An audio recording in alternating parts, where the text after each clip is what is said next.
A presentarles una semana más a Alfredo Jalife, analista geopolítico. ¿Qué tal, Alfredo? Muy buenas tardes. Hola Sergio, un placer. Encantados de volver a tenerte por aquí en una semana, bueno, pues de nuevo de muchísima tensión, de muchísima actualidad. Parece que se congela la reunión entre Putin y Trump. Ya hemos visto ejercicios con armas nucleares, misiles balísticos, misiles intercontinentales, estos famosos misiles JARS. Alfredo, te quiero preguntar por esto. ¿Es un mensaje de Rusia a Estados Unidos, a Europa? Hoy Ryabkov hablaba de un choque nuclear con la OTAN. Sí, básicamente es... mañana se da la cumbre de Europa, de la Unión Europea básicamente, después del documento que firmaron, pues los 4 jinetes del apocalipsis que estaban en aquel tren famoso, ¿no? Los mandatarios de Gran Bretaña, de Francia, de Alemania y de Polonia. Ahí estaba precisamente Tusk. ¿Te acuerdas de aquella imagen célebre en el tren? Entonces, ellos más Ursula von der Leyen y del mismo Zelensky. Entonces, donde pues realmente ellos lo saben, de que sin Estados Unidos, pues esto ya se acabó.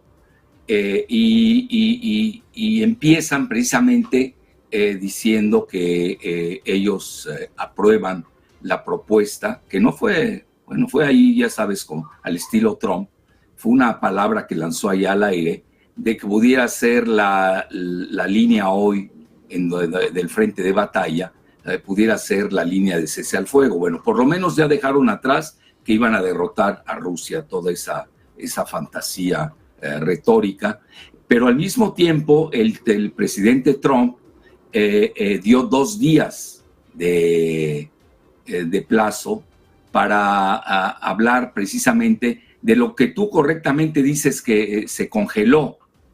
Otros están diciendo se suspendió, pero va en el mismo sentido, pero ya no en un sentido tan drástico como la prensa británica.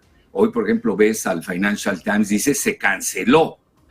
Bueno, quiere decir hay un grupo de guerra, pro-guerra, y hay un grupo que no está a favor de la guerra, que continúa en estas circunstancias. El mismo Telegraph, que es de Gran Bretaña, pone que se canceló. Es decir, ya están muy claras por lo menos las posturas de qué se trata. Y a mi juicio,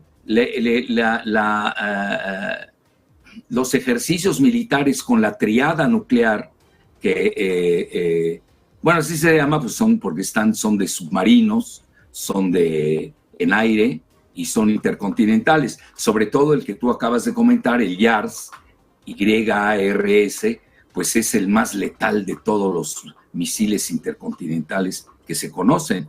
Aunque yo no perdería de vista al Sinove. El Sinove es un misil terrorífico que manejan los submarinos, de lo que poco se habla en el mundo. Y quizás cualquier guerra no la veamos solamente en tierra, sino también, ni en aire, sino también en el fondo del mar. Entonces, son advertencias del mismo. Otro mensaje, Sergio, acudió en persona válgase aquí casi el pleonasmo, a vigilar pues la situación en la que se encuentra la triada nuclear de Rusia y cuál ha sido su efectividad. Parece ser los rusos están contentos con los primeros ejercicios. No sé si esto vaya a seguir, pero mira, lo primordial es esto, ¿no? Hay mucha desinformación, hay mucha fake news. La mayor parte, y eso hay que decirlo abiertamente, de los medios de Occidente, que naturalmente están practicando su guerra de propaganda, porque por medio de la guerra de propaganda pueden subyugar a sus respectivas opiniones públicas. Mira, no es gratuito que en estos momentos se te dé un robo ahí estrambótico en el Louvre, ¿no? Muy raro. Luego creo que hasta apareció un pasaporte ruso. Yo no sabía que los rateros se llevaban ahí hasta pasaportes, ¿no? Todo esto sembrado, ¿no? Los 2 bombardeos a las refinerías muy raras, ¿no? De Rusia, que tiene tanto en Hungría como en Rumania, etcétera. Entonces vamos a ver, naturalmente que esto molesta mucho la cumbre, porque la cumbre en caso de ejercer el espíritu de Anchorage, es decir, los acuerdos que aparentemente tuvieron, que no conocemos, ¿no? Medio los da a entender ahí Kirill Dmitriev, que es el asesor del Kremlin en materia de fondos soberanos de riqueza. Parece ser que sí hubo un acuerdo, pero no se ha concretado nada. Entonces, en los dos campos, tanto de Rusia como de Estados Unidos, pues tienen también halcones. Y unos, por ejemplo, a mí me llamó la atención ayer una declaración de alguien como Ryabkov, que es el vicecanciller de Rusia, que pertenece al grupo de San Petersburgo, donde dice, pues no se puede posponer algo que no se ha acordado. Fíjate la frase, ¿no? Y en eso tiene razón. Mira, yo lo que veo en estos momentos es un compás de espera hasta mañana. Ignoro a qué hora va el presidente Trump a decidir si se reúne o no con Putin y en dónde. Pero si uno usa la lógica, es de que sería después de la cumbre de emergencia de la Unión Europea, a la que hay que recordar que Gran Bretaña ya se había salido de la Unión Europea, pero por lo que veo por la firma esta conjunta, pues es altamente probable que Gran Bretaña con Starmer acudan a esta cumbre de emergencia para apuntalar a Ucrania y para apoyar lo que ellos así llaman la línea que hoy tienen en el frente de batalla, cese al fuego. ¿Y esto por qué es tan importante? Porque al final del día, Sergio, esto se está decidiendo en el campo de batalla, más con las tratativas. Entonces, las partes en juego, pues también toman en cuenta la cronología de los hechos. Los datos recientes que poseo es de que las fuerzas rusas están a 5 kilómetros para ya cerrar totalmente el cerco en esta ciudad tan importante de Pokrovsk, que tú has seguido puntualmente. Y ahí yo creo pues ya prácticamente estaría decidida la batalla de Ucrania, porque a partir de ahí, habiéndoles cortado totalmente la logística con el resto del país en Ucrania, pues ya el ejército ruso puede irse caminando hasta el río Dnieper, y no creo que les interese tampoco tomar a Kiev, que es una ciudad totalmente hostil por su cosmogonía, teología, etcétera, a los rusos. Entonces, hoy estamos viendo mucha desinformación, muchas noticias contradictorias.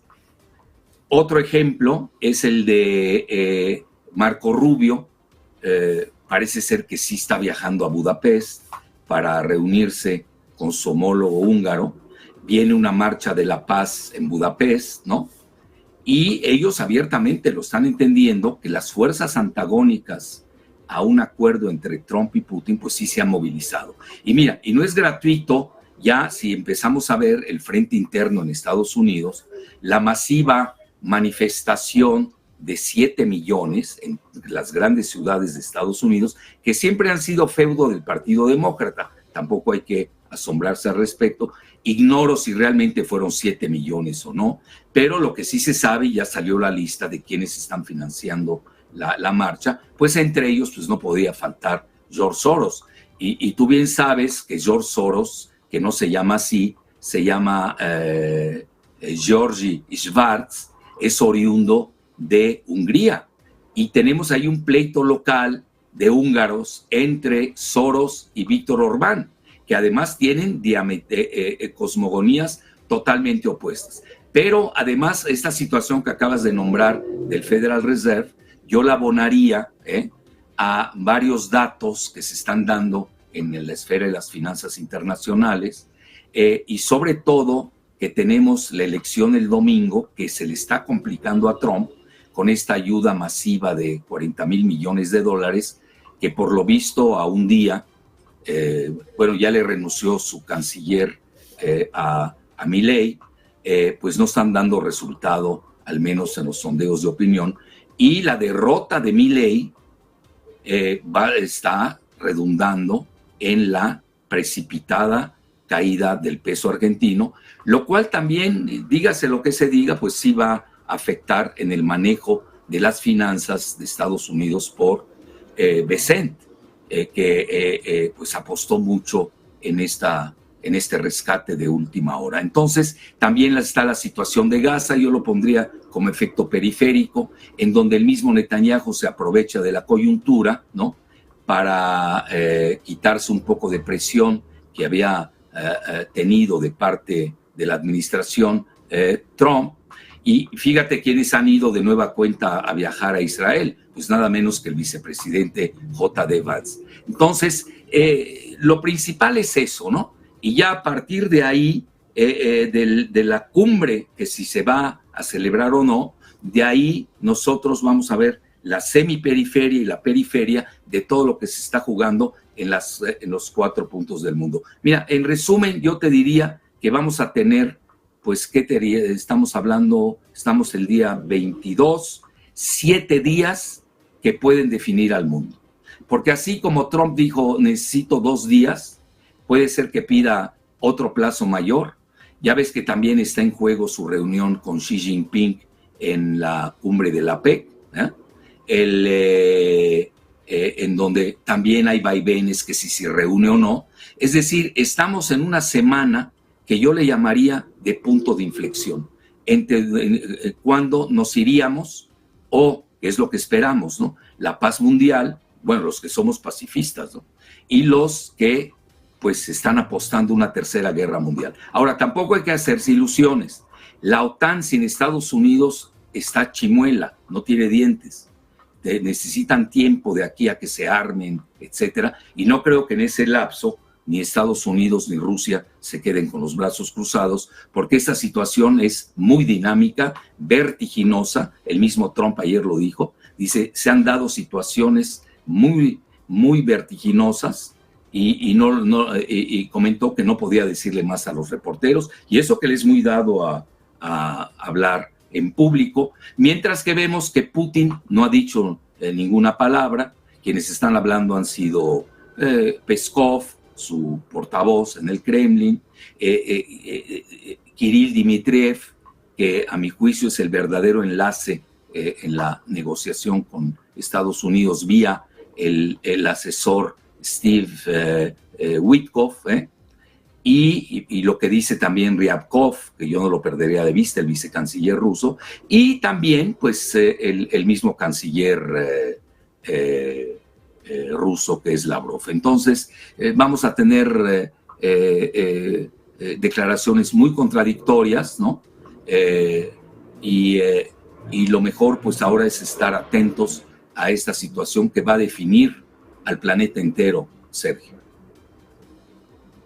Que sin duda va a ser clave para el devenir, para el futuro del mundo. Hablabas precisamente de la situación con China, de si va a reunirse o no con Xi Jinping. Pues ojo, porque tenemos nuevo giro de Donald Trump, nueva información de última hora. La administración Trump considera nuevas restricciones a las exportaciones a China de productos fabricados con software estadounidense, incluidos artículos como ordenadores y motores de avión, en represalia por los controles ampliados de exportación de tierras raras de Beijing. Es lo que apuntan funcionarios familiarizados con el asunto. Este plan, que puede no avanzar, cumpliría con la amenaza anterior de Trump de bloquear las exportaciones de software crítico para el 1 de noviembre. Similar a las sanciones impuestas a Rusia en 2022, esta medida podría aplicarse a nivel mundial a bienes que incorporen tecnología de Estados Unidos. La Casa Blanca y el Departamento de Comercio se han negado a comentar. Un portavoz de la Embajada china dijo que Pekín se opone a estas acciones unilaterales de Estados Unidos y promete proteger sus intereses. Esta posible medida se produce justo antes de la reunión esperada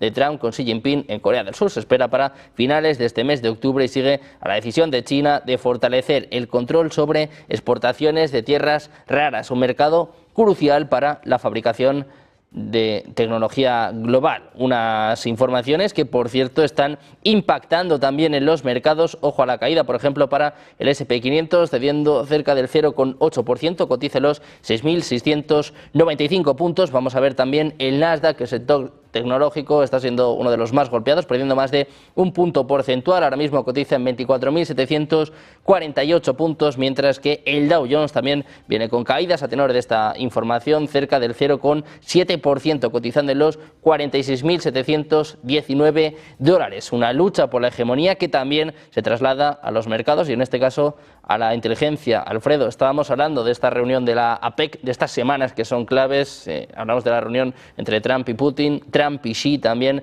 en Corea del Sur. Llega ahora este giro, este posible golpe de Estados Unidos. ¿Te sorprende, Alfredo, que apunte al para nada crítico? Es el estilo Trump, ¿no? Engañar con la verdad y engañar con la mentira. Ya ves, en eso ya es muy claro cuál es su estilo de negociar, porque dígase lo que se diga, todas las sanciones sabidas y por haber que le ha propinado a Rusia no han tenido efecto en absoluto. Mira, me llamó mucho la atención en la cumbre de mañana que va a tener la Unión Europea. Yo creo que hay algo fundamental.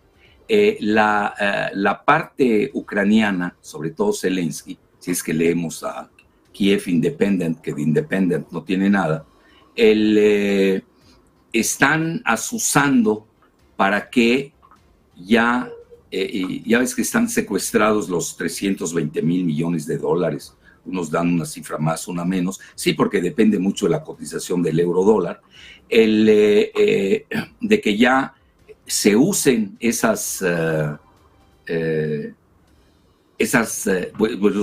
son capitales de Rusia que, pues yo diría que en forma ingenua colocaron en la banca occidental, y ya ves que se los secuestraron literalmente y hoy los quieren usar para seguir adelante con la guerra en Ucrania. ¿Por qué razón? Porque como tú bien acabas de apuntar, no hay que perder la parte geofinanciera que está en juego. Ya ves, ayer la abrupta caída del oro de 5% tampoco fue gratuita. Es decir, las grandes capitales también están jugando a los grandes capitales pecuniarios. Entonces, la cuestión de Trump es que yo veo que tiene muchos frentes abiertos. Ahora, ¿tendrá la capacidad de jugar con todos ellos? Bueno, eso lo veremos más adelante. Pero lo que me llama la atención, y hay una nota positiva para América Latina, que es probable que se reúnan Lula y Trump en Malasia, ¿no? Por este asunto de las tarifas. Bueno, lo que pasa es que aquí se volvió un juego de tres grandes superpotencias, y eso se conoce como estabilidad estratégica.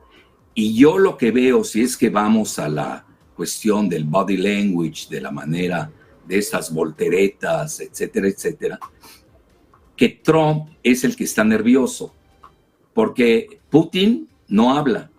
Putin no ha hablado, manda a sus emisarios a decir, y muchas veces en forma contradictoria, porque también hace parte pues yo diría de la persuasión a la opinión pública respectiva que tienen sus países, porque es muy difícil que un país siga con una guerra cuando su opinión pública está en contra. Remember Vietnam, ¿no? Entonces, y Xi Jinping, a mí hasta me llama la atención, pues están más preocupados en recibir al presidente de la isla de Nauru, y no tocan en absoluto el tema de la cumbre entre Putin y Trump. Entonces, esto que te está diciendo que hoy tenemos si esto lo vemos como una partida de ajedrez, viene una ofensiva muy fuerte, por lo menos se ve más de la Unión Europea que de Estados Unidos, pero yo insisto, Sergio, la Unión Europea en estos momentos sin Estados Unidos, pues no tiene mucho que hacer en el campo de batalla. Yo creo que ya arrojó toda su panoplia. Ya ves, hasta hoy todavía Suecia librando, ¿no?, una centena de aviones a Ucrania, etcétera, etcétera. Y esto les tomaría unos 5 años mínimos para prepararse a la Tercera Guerra Mundial, que así lo sería y de carácter nuclear. Pero en este lapso, pues tampoco Estados Unidos y Rusia se van a quedar con los brazos cruzados. Pero hay otra cosa, no perdamos de vista la ilegitimidad de varios gobernantes de la Unión Europea. muchos de ellos ya están en cifras de aceptación negativa.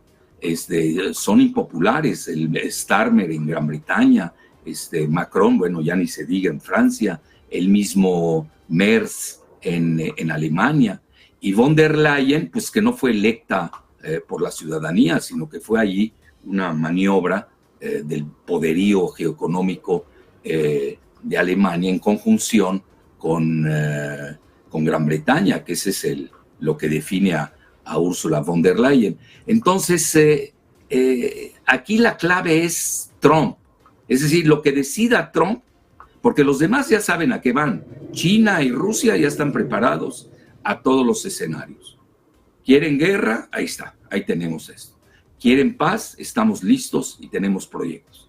Ahora sí que lo diría en términos muy estadounidenses, Sergio, la pelota está en el campo, en el lado de Trump.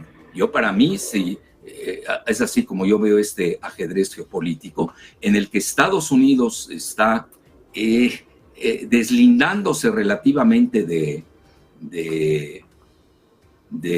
Europa, de la Unión Europea. Bueno, aquí ya diríamos con Gran Bretaña de Europa, pero al mismo tiempo, pues tiene adentro en su país una oposición vigorosa que la controlan, pues, estos cuatro jinetes del globalismo, que son la banca Rothschild, Larry Fink de BlackRock, Bloomberg y George Soros. Por eso y fíjate, ¿dónde se condensa la batalla? Es una batalla cosmogónica que se está librando, no sabemos si se va a dar o no, en Budapest, entre George Soros y Víctor Orbán. Pero al final del día, quien tiene que decidir es el presidente Trump, que también le susurran al oído el complejo militar industrial, ya ves, ahorita lo va a visitar el de la OTAN, Rutte, etcétera. Pues ahora vamos a tener una serie de visitas, ¿no? Que van a intentar, foráneas, que van a intentar persuadirlo de no reunirse con Putin, que para ellos pues sería ya la derrota, pues a muchos niveles y quizás hasta el inicio de la balcanización de Europa. Ahora yo me pregunto, Sergio, a ver, ¿por qué no agarra su avión Trump y va directo a Moscú? Que le debe en el Trump 2, no en el Trump 1, le debe la reciprocidad a la visita que hizo el presidente Putin a Anchorage, Alaska. Yo creo que ahora, si hay una lógica, pues le correspondería a Trump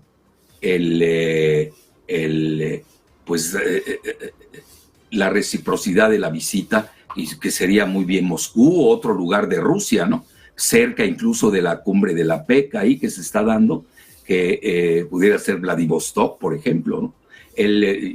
¿Por qué la cuestión de Budapest?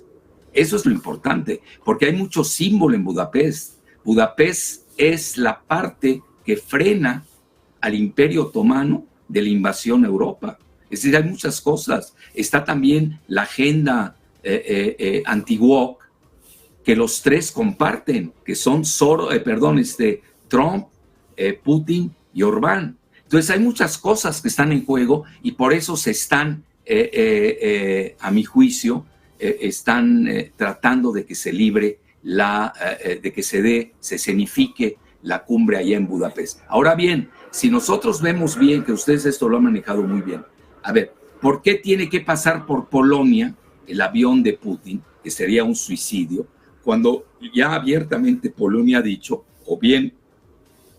o agarran el avión, no sé cómo lo van a hacer ahí con sus casas, lo obligan a bajar para llevar a Putin al Tribunal Penal Internacional, que no hay que confundir, aunque esté en La Haya, es un artefacto de Occidente que no tiene nada que ver con la Corte de Justicia Internacional de La Haya, que también está en La Haya, pero que pertenece a la ONU. Ahí hay mucha confusión, pero eso lo hacen en forma deliberada. Entonces, mira, el camino más sencillo pudiera ser a través del Adriático, penetran, yo conozco bien esa región, la he recorrido por carretera, pueden penetrar por Croacia o por Serbia y ya prácticamente ya están en Budapest. Como que toda esta confusión al final del día puede ser que también estén cubriendo muchas cosas para no dar muchos datos de dónde pudiera escenificarse en el mismo Budapest la cumbre entre Putin y Trump. Pero hay que recordarles que también hay otros sitios donde se pueden reunir, no necesariamente tiene que ser Budapest, pero el que se escenifique en Budapest cobra un realce mayúsculo, en donde tenemos que ver todas estas jugadas periféricas y semiperiféricas, precisamente en víspera de lo que mañana decida el presidente Trump, que una de dos, o pues ya, a ver a dónde nos llevan, a qué precipicio nuevo, o realmente se abre el puente de Bering, que parece ser ese es el camino para la paz, allá en el estrecho de Bering, con este famoso puente y el túnel entre Rusia y Estados Unidos, que serviría para el desarrollo mutuo. Están muy claros los caminos, Sergio. Dos caminos, dos opciones y una semana clave para saber qué pasa, si vamos hacia la paz o vamos hacia un choque total con Rusia, como algunos desean. Alfredo, muchísimas gracias por estar. Encantado, un placer. Un placer tenerte por aquí.